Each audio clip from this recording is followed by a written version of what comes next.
5 years ago, she was my teacher, the one whose quiet gaze lingered in my heart long after the classroom emptied.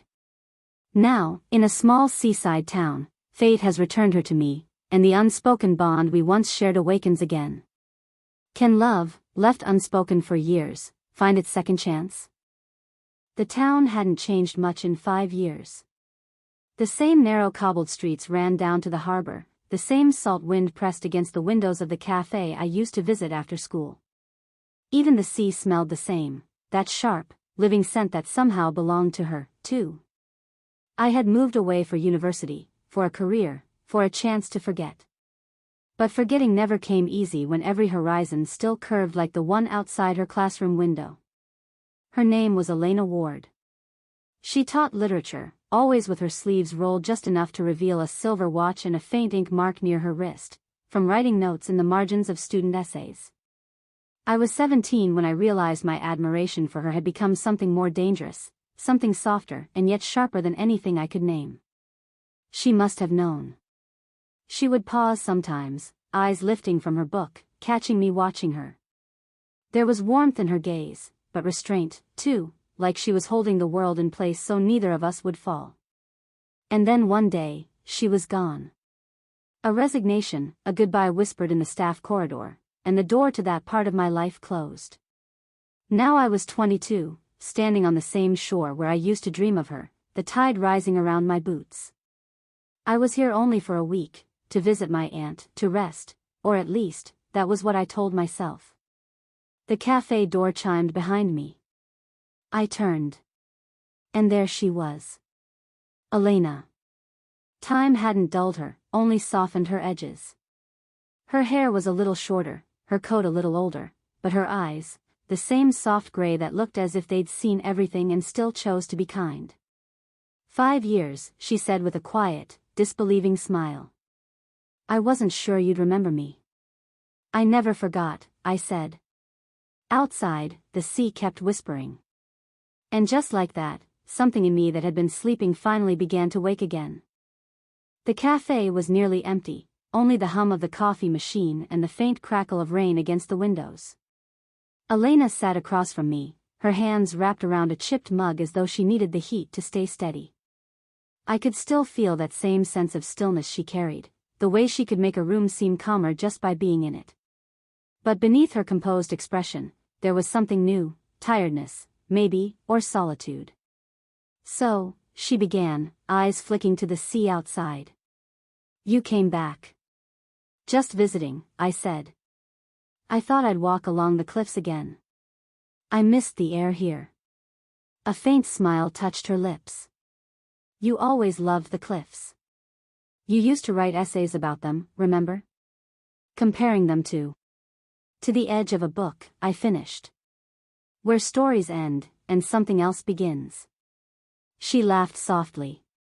The sound reached somewhere deep inside me, a familiar note in a song I hadn't heard in years. We spoke for an hour, maybe 2. About small things at first, the school, the town, mutual faces. Then about bigger things, what we'd done since. I told her I'd studied art, that I was teaching now too, just part-time at a local college. Her eyes softened at that. Of course you are, she said. You always had a way of seeing beauty in things others missed. Her compliment made me blush in that old, familiar way. 5 years, and still she could undo me with a few words. When we finally stepped out, the rain had stopped. The street glistened, the air washed clean. She offered to walk me partway home, and I didn't refuse. We walked side by side, close enough that our shoulders almost brushed, but not quite. The evening light turned gold across the water, and every step felt suspended between past and present. At the corner where our paths would split, she hesitated. I wasn't sure if I should come over to you today, she admitted. I saw you on the promenade this morning. You looked older, stronger. But still the same. And I thought. Her voice faltered. What? I asked softly. I thought, if I didn't say hello this time, I might never have the chance again. Something in her voice, the slight tremor of honesty, unmoored me. For years I'd wondered if she'd felt anything at all. Now I knew. I smiled. I'm glad you did. She nodded once, slowly. So am I. When she left, I stood there a long time, watching her walk away through the fading light, her figure dissolving into the mist, just like before. But this time, I knew she'd come back. A few days passed before I saw her again. The weather had turned cold, the kind that drew mist from the sea and blurred the horizon into pale silver. I walked along the promenade most mornings, pretending I was just out for air, but really, I was hoping. And then one afternoon, as I passed the old bookshop near the harbor, I heard her voice. Elena. She looked up from a stack of books by the counter, surprise softening into that gentle smile I'd already memorized again. I was hoping I'd see you, she said.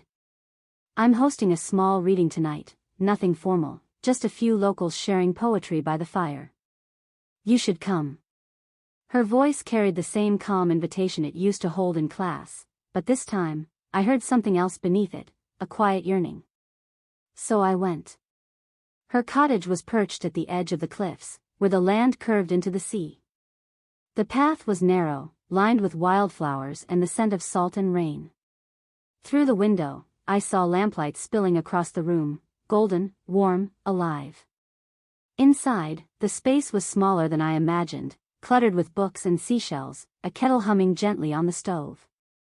A handful of townsfolk sat around, reading softly from old pages, voices blending with the sea wind through the cracks.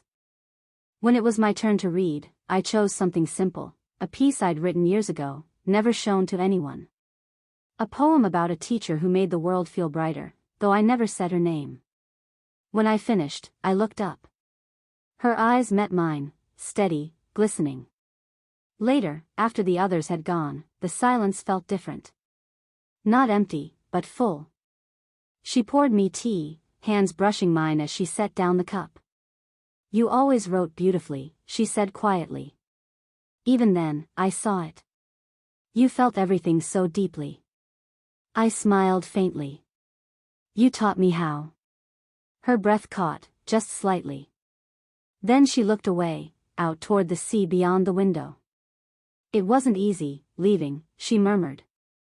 There were boundaries I couldn't cross then. But I thought of you often. More often than I should have.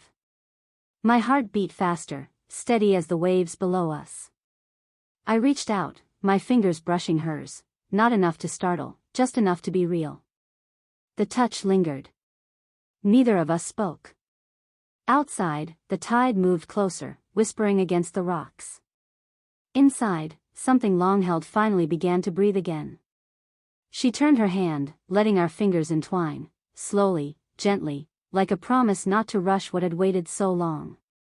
For the first time in 5 years, I felt whole. The sea was pale blue that morning, the kind of calm that only comes after a long storm. I woke to the faint sound of gulls and the smell of tea, Elena standing by the kitchen window, wrapped in a loose cardigan, her hair falling freely over her shoulders.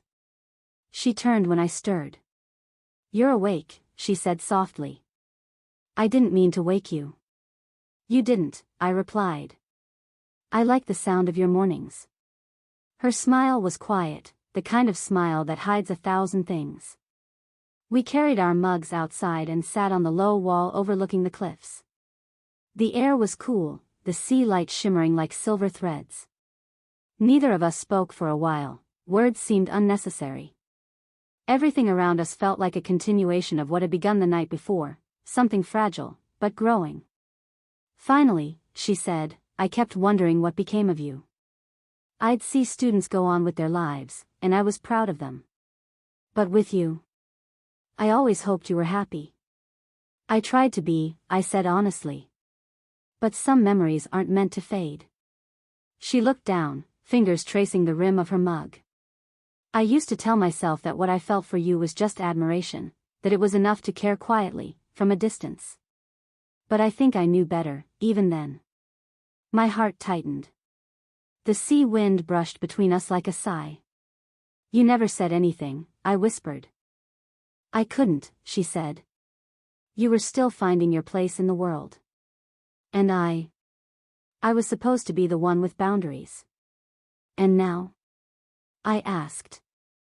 Elena looked at me, really looked, the way she used to when she was teaching, and saw something in me that no one else did. Now, you're not my student. And I'm tired of pretending distance means virtue. Her hand reached for mine again, steady this time, certain. Our fingers intertwined, and the world felt still. I'm not asking for anything fast, she said. Just the truth. Whatever it's meant to be. The tide below us rose and fell in rhythm, as if it understood. I squeezed her hand. Then let's begin with truth. She smiled faintly, a little tear glimmering at the edge of her lashes. And what's yours? That I never stop thinking about you, I said. And I don't want to spend another 5 years wondering what might have been. The wind carried away everything else, the guilt, the silence, the waiting. Elena leaned in, gently, carefully, as though asking permission without words. And when her lips touched mine, soft, uncertain, but real, the world seemed to exhale. The gulls wheeled overhead. The waves murmured below. And somewhere between the sea and the sky, we found each other again. The days that followed were soft and slow, like sunlight stretching over the sea. Elena and I fell into a rhythm that was new, yet familiar, morning walks along the cliffs, afternoons reading together in her cottage, evenings warmed by tea and the gentle hum of the kettle. One evening, as the sky turned a delicate pink, I noticed a small box on the shelf. Dusty, worn, with an old ribbon tied around it. "What's this?" I asked. She hesitated. "Old letters," she said finally. "Things I never sent. Things I thought I might, never need to." Curious, I opened it. Handwritten pages unfolded like soft memories, words she'd written to me, quietly, secretly, years ago. Thoughts she had never spoken aloud, noticing my laugh, wondering if I was happy, imagining what it might be like if we weren't just teacher and student. I wrote these, but never sent them, she said, cheeks faintly pink. I wasn't ready, and I didn't want to make things complicated. I reached for her hand. "You didn't need to send them. Just knowing you felt that way, it's enough." We sat together, reading them aloud, laughing softly at the little memories she'd preserved. The awkward glances in class, the shared quiet moments when the room was empty, the books we both loved. Her eyes were brighter than I'd seen in years. "It's strange," she murmured. "It feels like no time has passed, but also, everything has changed." I nodded. "It has. But maybe that's good. We've both grown, but we're still here. Together, now." She leaned into me, and I rested my head against hers. The sky outside deepened to twilight, and the sea whispered below us. "I'm scared," she admitted softly. "Scared of losing this again." "You won't," I said, heart steady. "Not this time. We'll take it slow. We'll make it ours, one day at a time." A smile, small, but radiant, spread across her face. "I think I'd like that." And in that moment, the years of silence, restraint, and longing felt like a distant shore we'd finally left behind. The room was quiet, except for the wind brushing against the windows and the gentle promise of something that had waited patiently to bloom, love, at last, unspoken no longer. The days were long, the sunsets a mix of gold and violet, but even in that warmth, small shadows lingered. One afternoon, as I walked along the pier, I saw someone I hadn't expected, one of her former colleagues, a teacher from the school, who stopped mid-step when she noticed me. Their conversation was polite, almost formal, yet I could feel a subtle unease curling around it. Later, when I arrived at Elena's cottage, she was already there, sleeves rolled up as she prepared tea. But the moment she saw me, her smile faltered. "You spoke to him?" she asked softly. "I did," I said. "He was just surprised to see me here." She nodded slowly. "I know. And I'm not angry. Just, memories sometimes have a way of sneaking in, don't they?" I reached for her hand. "I'm here. And I'm not going anywhere." She took a deep breath, her fingers tightening around mine. Sometimes I worry. About the past catching up, or the world thinking this, us, isn't right. I understand, I said. But the past is gone. And the world? I smiled faintly. Let them catch up. We know what's real. The tension eased, replaced with a quiet understanding. We spent the evening talking, not about mistakes or regrets, but about what we wanted now, walks along the cliffs, evenings reading together, the little routines that made our hearts feel safe. As night fell, she rested her head on my shoulder. I never imagined it could feel like this, she whispered. Like home? I asked. Yes, she said softly. Like coming home to someone who has always been waiting. The storm had passed, at least for now, leaving the calm certainty that whatever challenges came next, we would face them together. And beneath the quiet roar of the sea, our love, once unspoken, now tenderly claimed, grew stronger, one day at a time. The morning light came through the curtains in soft ribbons. I'd stayed the night again, not planned, not forbidden either, just natural, the way time tends to forget itself when you're at peace. Elena was already in the kitchen, humming to herself as she made breakfast.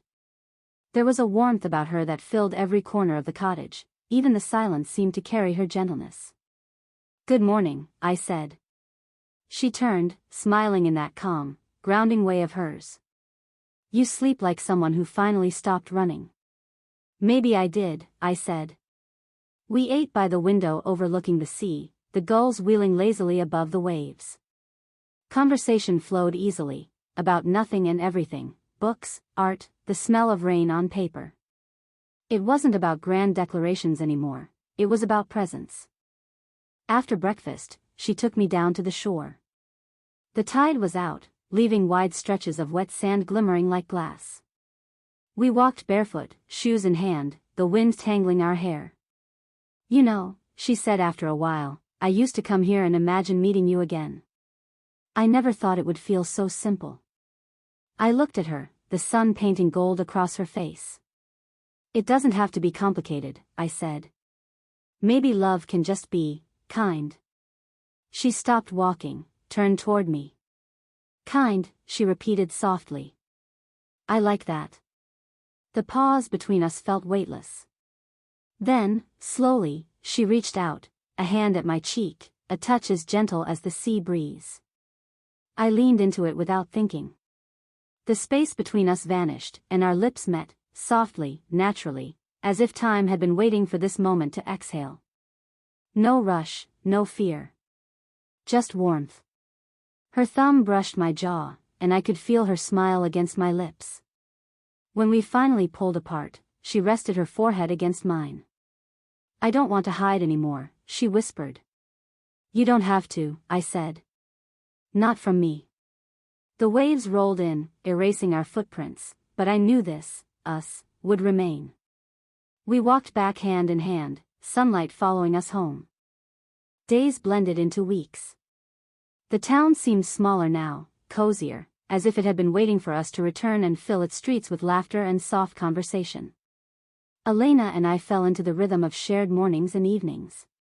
Breakfasts on the porch, arms brushing as we passed cups of tea, quiet afternoons reading side by side, walks along the cliffs, letting the wind catch our hair and the tide wash away any lingering doubt. One evening, she invited me to a small dinner with a few old friends from town. I was nervous, strangers, familiar faces from a time before, and the delicate newness of our relationship. You'll be fine, she whispered, linking her hand with mine. Just be you. That's the only part anyone needs to see. The dinner was easy. Friends noticed the subtle closeness, the way our laughter blended, the way we shared glances that spoke volumes. Elena's pride in me, quiet but unmistakable, warmed my heart. Afterwards, we walked home under a canopy of stars, the sea glittering beside us. It feels normal, I said, leaning into her shoulder. Normal can be wonderful, she replied. We've earned this. All of it. Later, in her cottage, she pulled out a small box of seashells from our walks. Each one had a story, a shared memory, a day we'd laughed or talked for hours. We arranged them on the windowsill, the light from the sea catching the curves and edges. "See," she said, brushing her fingers over them. "These are ours. Ordinary moments, made special." I smiled, heart full. Ordinary never felt this extraordinary. And it was true. Every touch, every glance, every quiet conversation felt sacred. Love didn't need fireworks or grand gestures, it was here, in the small, steadfast magic of being together. The sea whispered outside, carrying our joy over the cliffs. And for the first time in a long time, the past felt gently behind us, the present fully ours, and the future wide open. The cottage was quiet that evening, the only sound the gentle lapping of waves against the shore. Elena sat across from me, her hands wrapped around a steaming mug of tea, the candlelight flickering across her face. There was a softness to her gaze I hadn't seen before, not the teacher who measured words carefully, not the woman who held herself distant, but someone fully, vulnerably present. "I never thought I'd feel this safe again," she said softly, voice almost lost in the warmth of the room. I reached across the table, taking her hand in mine. "You don't have to," I said. "Not with me. Not ever." She smiled, a small, trembling curve of lips, and leaned in closer. "It's strange, to let someone in after so many years of holding back." "I know," I said, brushing a loose strand of hair behind her ear. "But it's okay to let go now." Her eyes glistened in the candlelight. "I don't want to let go of you," she admitted. "I'm not going anywhere," I whispered. Slowly, naturally, we closed the distance between us. Lips met, tentative at first, then sure, lingering in a way that said more than words could. Fingers entwined, hands tracing familiar curves, hearts matching the quiet rhythm of the sea beyond the window. Afterwards, she rested her head against my chest, and I wrapped my arms around her. The warmth of her body against mine felt like home, the kind of home I had always dreamed of but never known until now. "I feel like I've been waiting for this my whole life," she murmured. "Me too," I said, pressing a gentle kiss to her hair. The night passed with whispers, soft laughter, and the shared solace of two hearts no longer bound by silence. The world outside might still hold its challenges, but inside the cottage, surrounded by the quiet, the sea, and each other, we had everything we needed. Love, once unspoken, had finally become our home. The morning air was crisp, the tide low, leaving stretches of glistening sand that reflected the pale sunlight. Elena and I walked barefoot along the shore, fingers intertwined, the steady rhythm of the waves echoing the calm certainty in our hearts. We paused at a quiet cove, one that neither of us had shared with anyone else. The wind teased at her hair, and her eyes, gray like the sea in winter, held a mixture of joy and tenderness. "I wanted to bring you here," she said softly. "Somewhere only we know." I smiled. "It's perfect." She reached into her coat pocket and pulled out a small, delicate shell, polished smooth by years of water and sand. She handed it to me. "For you," she whispered. "To remember, that we found each other again. That we made it through the years apart and still, this." I held it in my hand, feeling the weight of her intention. "I'll treasure it," I said. "Just like I've treasured you." She stepped closer, brushing her lips against my temple. "I don't need grand gestures," she murmured. "I just need you, here, with me. Every day." "I'm here," I said, voice steady, heart full. "And I'm staying." The tide rolled in, gentle and steady, washing away footprints and doubt alike.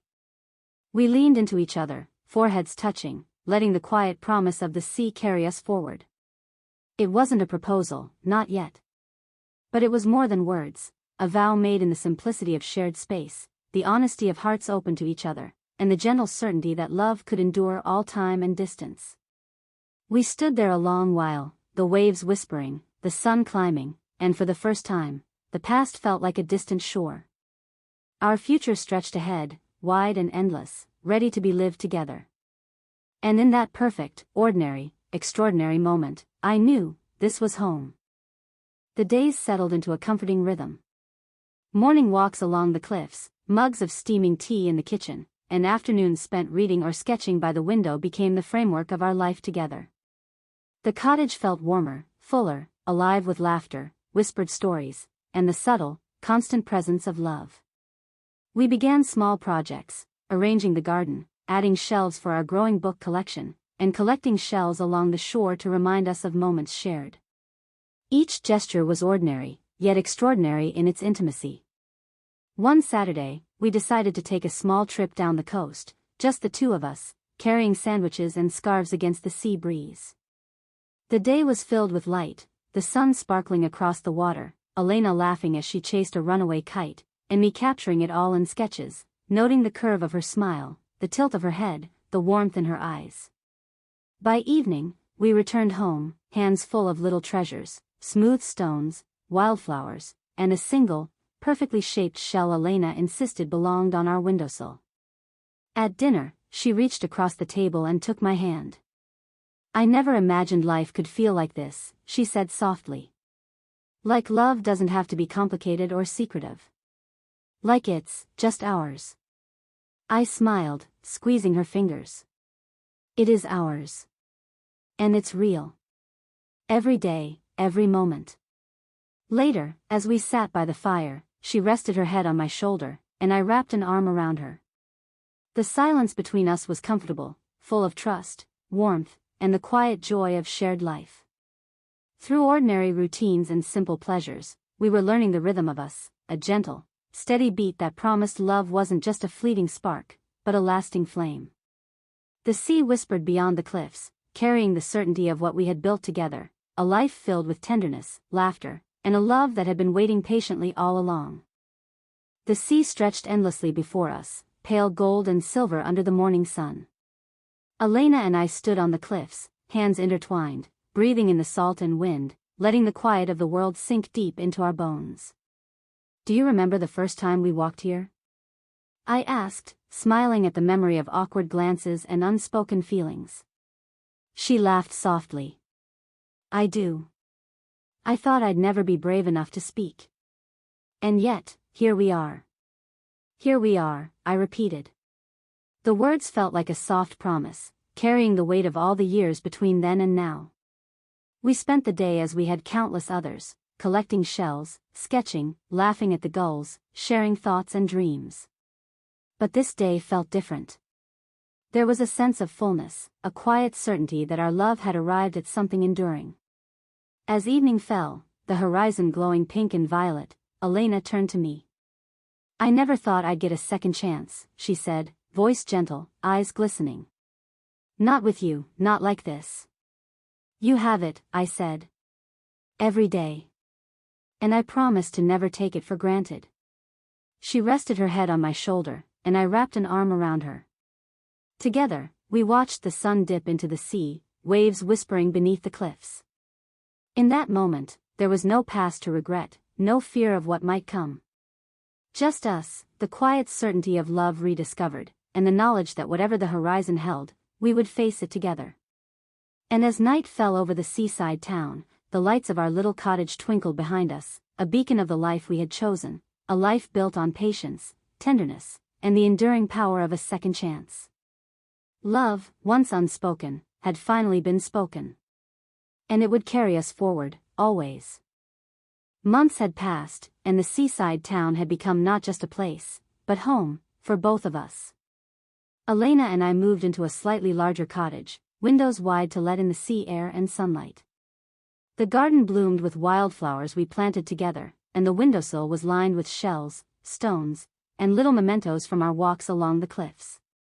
Mornings were slow, filled with tea and quiet conversation.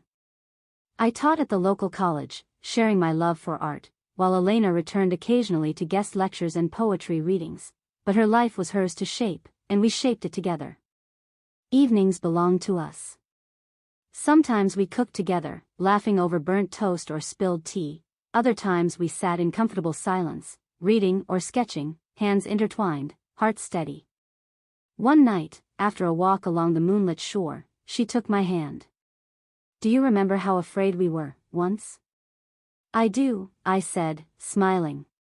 But look at us now. She pressed a soft kiss to my forehead. I think we were meant to find each other again. And now, we get to live this life together, fully. And we did. Our love wasn't loud or dramatic, it was steady, warm, and unshakable. It lived in the small gestures, a shared cup of tea, a hand held across the table, a shell picked for the other on the shore. It was the kind of love that heals, that endures, that grows stronger with every sunrise and every tide. As we watched the horizon together, the sea stretching endlessly before us, I knew one thing for certain: some love waits patiently, quietly, and when it returns, it carries a lifetime of joy with it. And ours had come home. Turn on notifications bell to never miss a story. Share your thoughts in the comments, we love hearing from our viewers.